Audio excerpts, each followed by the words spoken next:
If you think Christmas has always been bright lights, overflowing shopping bags, and endless choices, let me take you back to Britain in the 1970s, back to a Christmas that didn't glitter because it was rich.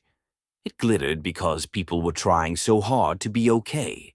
Picture a row of terraced houses under a sky the color of wet slate, the kind of winter day where it gets dark at 4 o'clock and the cold doesn't feel like weather.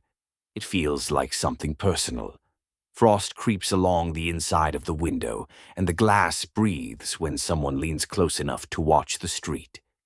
Inside one of those houses, there's a small living room that smells of coal smoke, damp wool, and something sweet trying to happen in the kitchen. The wallpaper is tired. The carpet has seen too much. A gas heater clicks and coughs. And on the table, near a mug with a chipped rim, there's a single orange. Not a bowl of fruit. Not a mountain of treats. One orange. For a child, that orange might as well be treasure. Because in a lot of homes then, Christmas wasn't about getting everything you wanted. It was about making one small thing feel like everything. A little boy, let's call him Jamie, sits cross-legged in front of the fire, rubbing his hands together, watching the flames dance in the grate. His jumper is a hand-me-down, sleeves a bit too short, elbows a bit shiny. His mum keeps saying, "Don't sit too close." But she's not really angry. She's watching him with that look parents get when they're tired and trying not to show it. Jamie doesn't know the word inflation. He doesn't know what a 3-day week is. He doesn't know why the lights sometimes go out even when nobody touched a switch, and why his mum suddenly becomes very quiet when the postman walks past without stopping. All Jamie knows is that it's December. There's a paper chain hanging crookedly across the room. There's a little tree in the corner, not a perfect one, not the kind you'd see in a glossy catalogue. Just something they picked up cheap and made look nicer with old tinsel and a few baubles that survived last year. And Jamie's mum, she's trying to keep magic alive with hands that are cracked from work and cold. She works in a little shop in town. Nothing glamorous. Long hours. Not much pay. But she smiles at strangers anyway because sometimes you have to pretend you're warm before you actually feel it. In the evenings, she takes the coins from her pocket and lines them up on the table like soldiers. She counts them once, then again. Then she sighs and pushes them into little piles. Rent, gas, food. And then, the hardest pile to look at, Christmas. She doesn't want Jamie to know what those piles mean. She doesn't want him to see her swallow her pride when she buys the cheapest biscuits, or when she waters down the gravy to make it stretch, or when she turns the heater off and says, "It's healthier to sleep in a colder room." Jamie's Christmas list isn't long. He's learned not to ask for much. He's learned to read the air. So he writes something small. A matchbox car, a football, a new scarf maybe. And at the bottom of the page, because children always do this, as if it's a secret spell, he writes, "Please." Now, in that same street, there's an old man living alone 2 doors down. Everyone calls him Mr. Pritchard. He's the type who looks grumpy even when he isn't. The kind who complains about noise, about kids running, about the bins being left out too long. But if you pay attention, you'd notice something else. You'd notice that Mr. Pritchard always lingers by his window when school lets out. Not to tell anyone off, just to watch. Because the truth is, he had a son once. And that son grew up. And that son left. And that son never came back. So Mr. Pritchard spends his days with the radio on low, like a heartbeat in an empty house. And at night he eats soup from a tin and tells himself he doesn't mind. But he does. Everyone does. This is what Christmas does. It turns the quiet into something louder. As the weeks crawl closer, the town feels tight. The shops are busy but not joyful. People count money the same way Jamie's mum does. They hold their breath at the till. They look at prices like they're being insulted. And there's something else, too. Something you can't see, but you can feel. Worry. It sits in the corners of rooms like cold air. It follows people into bed. It makes them snap over nothing and then apologize quickly because they don't even recognize themselves. One night, the power cuts out again. Not for a minute. Not for a flicker. It goes. And it stays gone. Jamie's mum lights candles. The shadows jump on the walls. The little tree looks suddenly dramatic, like it's performing for the room. She tries to make it fun. "Ooh," she says, forcing a laugh. "Look at us, like a proper Victorian Christmas." Jamie giggles because he trusts her. Children always trust the person who loves them most. They sit close together, wrapped in a blanket. The radio runs on batteries, and a familiar song drifts into the room, something cheerful that feels almost rude against the cold. Jamie's mum hums along quietly, but her eyes keep darting to the window, as if she expects the darkness outside to press itself against the glass. And then there's a knock at the door. For a second, she freezes, because knocks at the door in December can mean anything. Bills, bad news, someone asking for money you don't have. She opens it carefully, keeping her smile ready like a shield. And there's Mr. Pritchard, standing in the candlelight from the hallway, holding something awkwardly in both hands. A small parcel.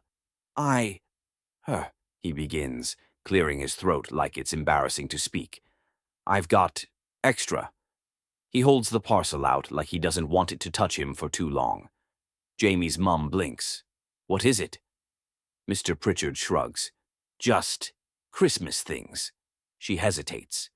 Pride tries to rise up in her chest, that fierce British pride that says, "No, I'll manage. I always manage." But then she looks at Jamie, his cheeks red from the cold, his eyes bright in the candlelight, trying not to look like he's listening. And pride loses. She takes the parcel gently, as if it might break. "Thank you," she whispers. Mr. Pritchard grunts as if kindness needs to be disguised as annoyance. "Well, don't make a fuss," he mutters. "It's only going spare." And before she can say anything else, he turns and walks back into the dark. Jamie's mum closes the door and just stands there for a moment, holding the parcel against her chest, breathing in like she's trying not to cry. Jamie looks up at her. "Mum, what is it?" She kneels and opens it. Inside there's a tin of chocolates, the kind with the fancy wrapper. There's a small bag of satsumas, there's a little packet of crackers, and there's something wrapped in newspaper.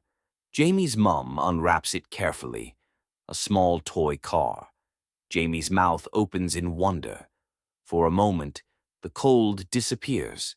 For a moment, the room is warm because something else is warming it. Jamie reaches for the car, holding it like it's priceless. And then, because he's a child and children say the most painful, honest things, he smiles and says, "See, Father Christmas didn't forget."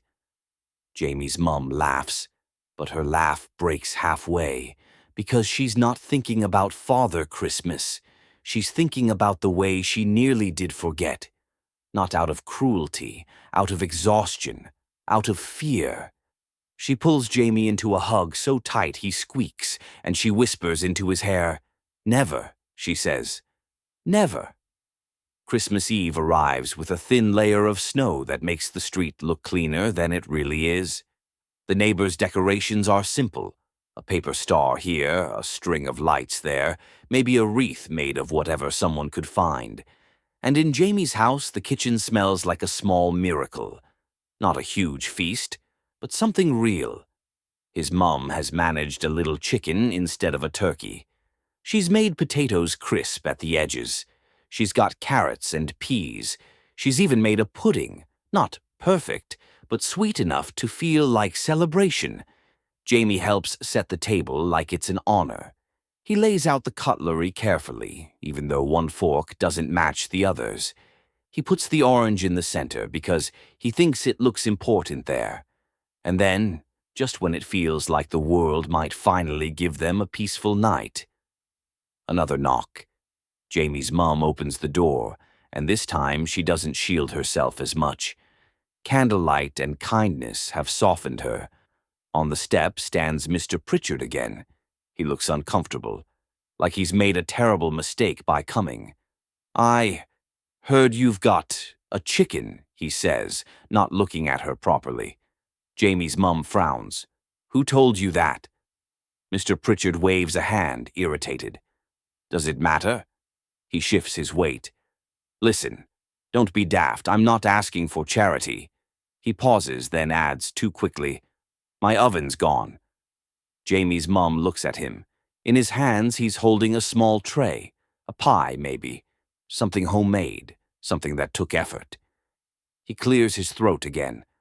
"I was going to heat this, but since I can't, well, I thought we could, split." His voice gets smaller at the end, like the words are too tender to say aloud. Jamie's mum opens the door wider. "Come in," she says softly. Mr. Pritchard hesitates like he's afraid of warmth. Then he steps inside, and the smell of coal and food wraps around him. Jamie stares at him with wide eyes, unsure whether to be nervous. Mr. Pritchard looks down and sees the little tree, the paper chain, the orange in the middle of the table.